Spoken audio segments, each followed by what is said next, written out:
Dogmatism versus common sense. Truth is one and eternal. Realize oneness with it in your deathless self within. The following commentary is based on the teachings of Paramahansa Yogananda. In the Gospel of St. Matthew, chapter 7, Jesus warns, "Beware of false prophets, which come to you in sheep's clothing, but inwardly they are ravening wolves. Ye shall know them by their fruits. Do men gather grapes of thorns, or figs of thistles?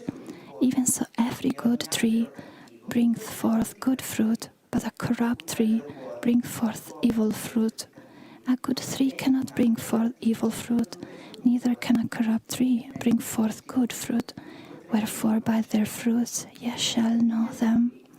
Jesus here, as indeed many times during his teaching, counsels people to use their God-given common sense and not to rely on high-flown but undemonstrable claims. Common sense goes beyond abstract reason, for it is rooted in actual experience. Even common sense, however, is deficient when the judgment called for goes beyond sensory experience. Ultimately, what he emphasized always, therefore, was intuitive perception. Thus, he expected more of his disciples than crude common sense, and often scolded them for being too literal-minded, as he did elsewhere, when they thought his statement, "I have meat to eat that you know not of," meant that he had steaks or sandwiches secret about his person. His reference, of course, was to spiritual, not material substance. Words, even though appearing in the scriptures, are no substitute for direct perception of truth.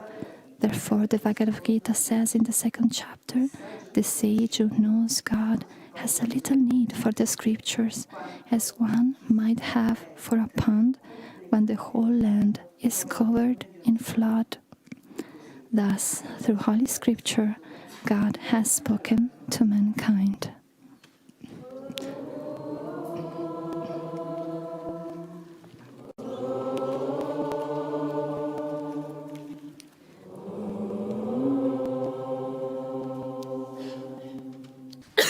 Buongiorno di nuovo. Good morning again to everyone. Buongiorno grandi anime, che bello vedere il tempio così pieno. Good morning, Grace sempre. Souls. It's a joy to see the temple Allora, so full with people. come ispirazione per il discorso oggi prendiamo queste prime citazioni della Bibbia che parla degli alberi buoni e cattivi e dai frutti che produce. Quindi cosa pensate? Dopo 55 anni dell'esistenza di Ananda?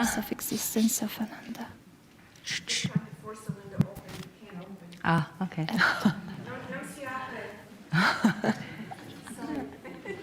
I thought it was someone with my mic. È colpa mia, ho chiesto di aprire. Come stavo dicendo? As I was saying, Dopo 55 anni dell'esistenza di Ananda, cosa pensate? È un albero buono o cattivo? Good tree or not good? Si vedono i frutti, no? I frutti di Ananda. Stavo pensando adesso mentre meditivamo, intanto siete tutti voi. Noi siamo i frutti di questo bellissimo albero. E stavo pensando, no, che questa immagine mi è venuta che le radici di questo albero sono i nostri insegnamenti e quindi le radici vanno profondamente in questi insegnamenti, ci danno bella stabilità. Il tronco è pieno dei nostri 5 avatar e swami, quindi ben stabile, forte e potente questo tronco dell'albero. E i rami siamo tutti noi, che siamo sempre in connessione con il tronco, no? Cerchiamo di essere solo strumenti, espressione della loro energia. Quindi certo che questo albero produce i frutti squisiti, buonissimi. Però è interessante perché con tutti questi frutti che Ananda, che sono comunità di grande successo su 3 continenti nel mondo, ai centri di meditazione, gruppi di meditazione, le scuole, ma tantissime cose, nel mondo, diciamo nel movimento delle comunità, Ananda è stato fino adesso abbastanza ignorato, abbastanza non considerato, perché hanno pensato, ma loro sono comunque devoti, discepoli di Paramahansa Yogananda e fanno la loro cosa, non possiamo imparare niente da loro. Fanno questi insegnamenti spirituali. Però dopo tutto questo tempo stanno iniziando a guardarci in modo diverso.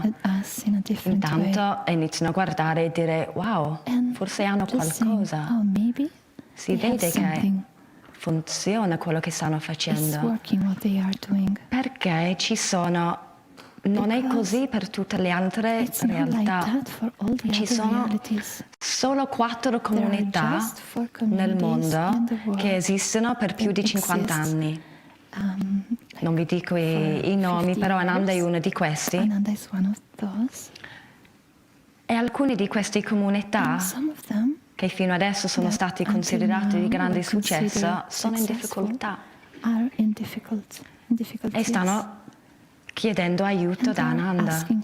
Amici nostri di Ananda sono stati chiamati da una di queste comunità recentemente che è in grande crisi. Dentro c'è tanto conflitto dentro e frammentazione. E quindi diverse persone nella comunità stanno cercando di risolvere e chiedere aiuto. Quindi i nostri amici di Ananda sono andati per cercare di aiutare, hanno partecipato in un seminario di un weekend in cui hanno fatto i panel, in cui hanno discusso varie cose della vita in comunità. La prima cosa che hanno notato quando sono arrivati, prima impressione, mancava la gioia. Adesso abbiamo cantato gioia, gioia, gioia, è bellissimo, no? E si sente proprio che questa cosa lo cantiamo da dentro perché sentiamo la gioia. È raro che vai, è impossibile, non raro, è impossibile che vai in qualsiasi luogo di Ananda. Qual è la prima cosa che impatto che hai? Le persone dicono, no? Le persone nuove arrivate, tutti sorridono ad Ananda. Un'espressione. It's an expression of the joy. Another one is friendship, kindness, lightness, all qualities that you can find in every place of Ananda when you go around the world, in every meditation group. Because we are happy, because the life we live works, and because the joy comes from this inner connection daily in meditation. So they were welcomed. So I don't have to explain in detail, but interestingly, after 2 days, one woman approached them and asked them, "Are you from Ananda?" So she didn't know them, but she recognized the energy of Ananda that they had. And so she knew that they were from Ananda. The second thing that they noticed is that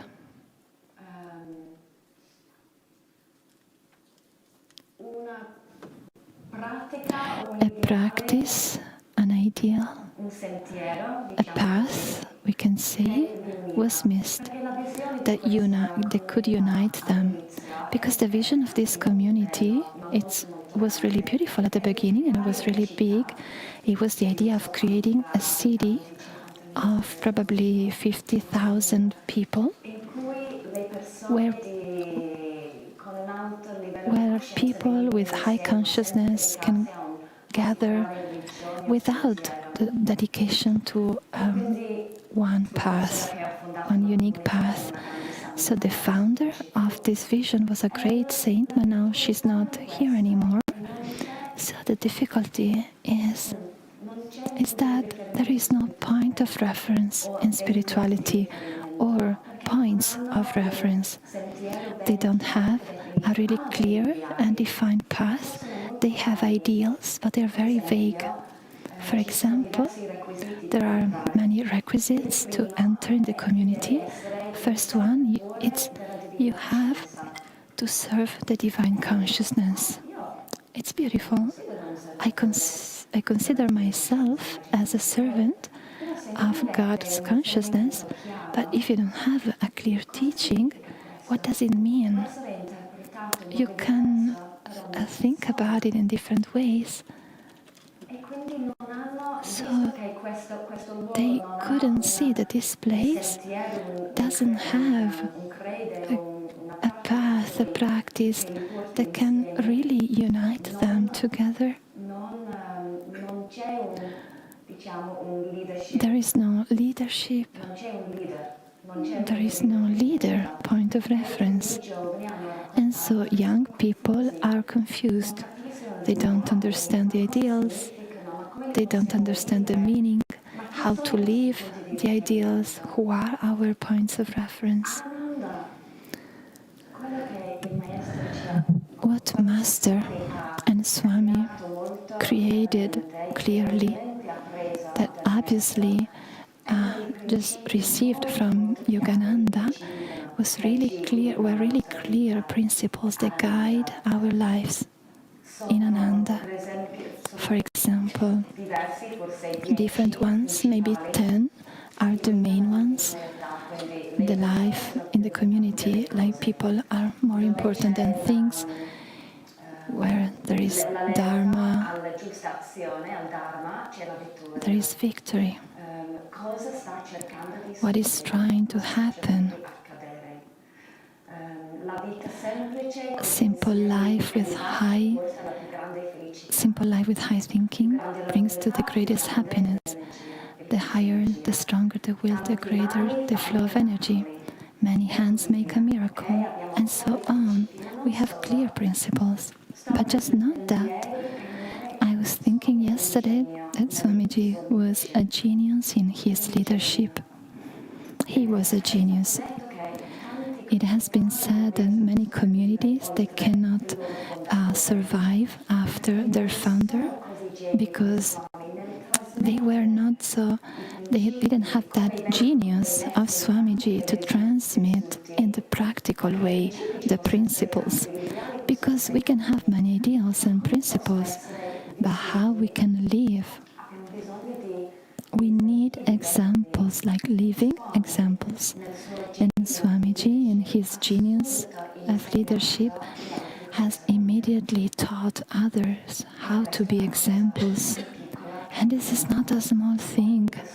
Every person, every new person that comes is a leader to the next one, the new person that is coming. And we learn it immediately. Immediately you receive the responsibility to be an example of how to live these principles. And if you don't understand, you just go to someone that is older in the path and ask. So, third thing that they noticed is that there were a lot of theory, a lot of intellectual ideas, but no, on a practical level, there was little. So in one of these meetings, they were sharing about systems, economical systems from 5,000 years ago. And our friend said, but what does it mean now? How can you put this in practice now? And they didn't know how to answer. And then they talk about fragmentations, that they didn't have a feeling of union in the community. And our friend said, so why don't you meditate together? And why don't you have breakfast after together? And they said, So we take for granted what we have here, but in truth, Master has given us, through Master and by himself, a complete style living, where meditation at the beginning and at the end of the day, they are the two precious points. But beyond that, we have so many things. We have chants, service, the understanding that when our energy is low, when we start feeling contracted and complaining, we have to raise our energy and expand it. So we have super consciousness exercises, energization, many practical tools to apply and live these teachings. Even the simple thing that when we do service, and we know very well it, like, what do? We pray. And a brief reading, so our day is focused. In our teachings, every action we try to live them from within, so we don't see the richness that we have. Naya Swami Kabir, that you can see in the temple, he took a big role that was given to him by Swamiji in 2002. Swamiji asked him to write a book that could explain how you can create a community in a practical way, not in theory, but how you can create a community, a successful community. So many years have passed, but recently Kabir felt the enormous energy supporting him in starting this Dharma. And so he's not just writing the book, but he has started a movement that is not limited to Ananda. It's not an Ananda movement. It's called Communities of Light. It's a movement that brings these principles behind Ananda life without even mentioning Ananda and the masters. So the principles that our masters brought, they can be applied to anything, not just communities, but even your career, your family, any context where you live in. They work in every situation. They are universal. So he has been creating a system, very clear and practical, that takes these principles and explains how to manifest them. So this system is based on the chakras. Every chakra, he calls them the community chakras. Every chakra is an area of experience where these principles are manifested. So Kabir sent me the document that explains this, and so now I want to share it with you. For example, the first chakra that we know is the one with the qualities of safety, feeling secure, stable.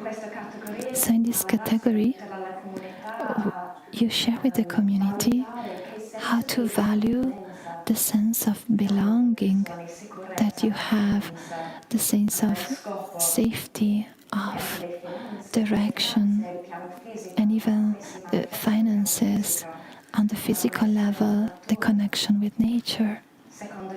The second chakra is positive connections and relationships, the well-being, emotional well-being and creativity. How do you live these principles in a community on a practical level? Third chakra, the stronger the will, the greater the flow of energy. So energy, willpower and leadership. Supportive leadership, Swamiji says, that is very different from one that is in command. Swamiji was the example of this. Fourth chakra, people are more important than things. So love, harmony, service, compassion. How do you live these principles in practice? Fifth chakra, where there is loyal and truth and right action, there is victory. So here is communication, effective communication, and alignment to Dharma, to truth. Sixth chakra, the higher consciousness, the vision, the clear vision of the community, intuition and wisdom. Seventh chakra, connection, spiritual connection, holistic well-being and self-realization. So it's not that Ananda is perfect. We have some missing points or holes. There is work to do. But it's a great help to the world. Tomorrow we will have Roger Casale. He's from a movement that is called Upshift Consciousness. It's a movement that is trying to unite different groups that are trying to do the same thing, to bring a new world. So Robert Casale is the co-founder, together with Erwin Laszlo, that is known as a scientist of quantum science, and he was a great friend of Swami Kriyananda. They shared ideas, and so Roger is coming here to do just to talk with the community, to see the community. And on Tuesday there will be an interview, a live interview online. And now Ruby will put on the chat for those who are online the link, Zoom, to this talk, to this interview that he will have with Kabir, where he will ask about this movement, this community of light. So this is Tuesday at 2:30 in the afternoon, live in the temple here, if you're here. But with this possibility to enter through Zoom, so you can share this link, you can invite your friends, because we really want to share and spread. Because Ananda has an important role in this change that the world, this jump that the world is going to do. And every one of us, we have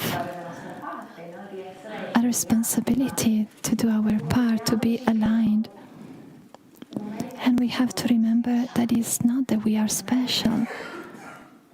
It's not that we of Ananda are more evolved beings. Simply, we are connected.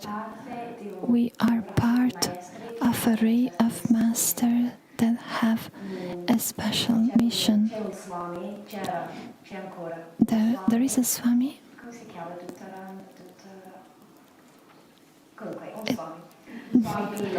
Swami D, we call him because we don't remember his name. So, some weeks before Swamiji left the body, Swami Kriyananda left the body, he just went out of his forest where he lives. Is a Swami of a really evolved consciousness, some of the saints that you find in the autobiography. So he came to know Swami Kriyananda before he was going to leave his body.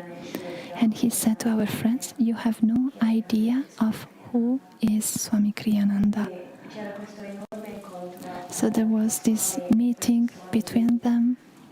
And after Swamiji left the body, this Swami is still connected with Narayani and Shurjo that are leading Ananda Mumbai in India. And so, just from time to time, he calls them. he's not a disciple of Babaji or of this lineage, but he speaks about these difficult times that we are in, and in the next decades there will be a big challenge. And he said that many spiritual movements, they won't survive because they will be tested, but Ananda will survive, he said, and Ananda will thrive, will prosper, and it will have an important role. And you know why? He explained, because it is in the ray of Mahavatar Babaji. So we have to remember, always is not our work. As Swamiji said once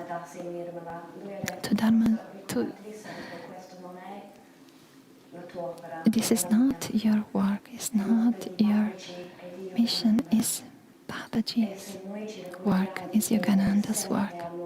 And if we can remember always to make us channels, this work will flourish in a way that we can't imagine. We have been in India recently just for a pilgrimage together, and this is what I brought from India with me, this feeling that as we were doing this pilgrimage to the places of our masters, I felt ever more this ray unbelievable of our masters, Babaji, Lahiri, Sri Yukteswar, Yogananda, and through Swami, and through all of us. And this feeling that stayed with me, it is, I am a disciple of a great lineage of masters. I am a disciple. And for those of you who are Kriyabans, Kirtani said the same thing yesterday. Swamiji was telling her, remember, you are a disciple of a great avatar. There is nothing that is impossible for you. Nothing that you can't do. It's not our power, it's not our mission, it's not that we are special. They, Babaji, Master and Christ, they are Christ and Babaji, the avatar that are guiding the world in the Dwapara Yuga. And we are their instruments. They need their instruments. Not us as individuals, but we are in need of being their instruments. And so when we feel limited and overwhelmed and confused, maybe try, as I am doing in these days, to repeat to yourself after every meditation, I am a disciple of a great lineage of masters. Great avatars. Oh.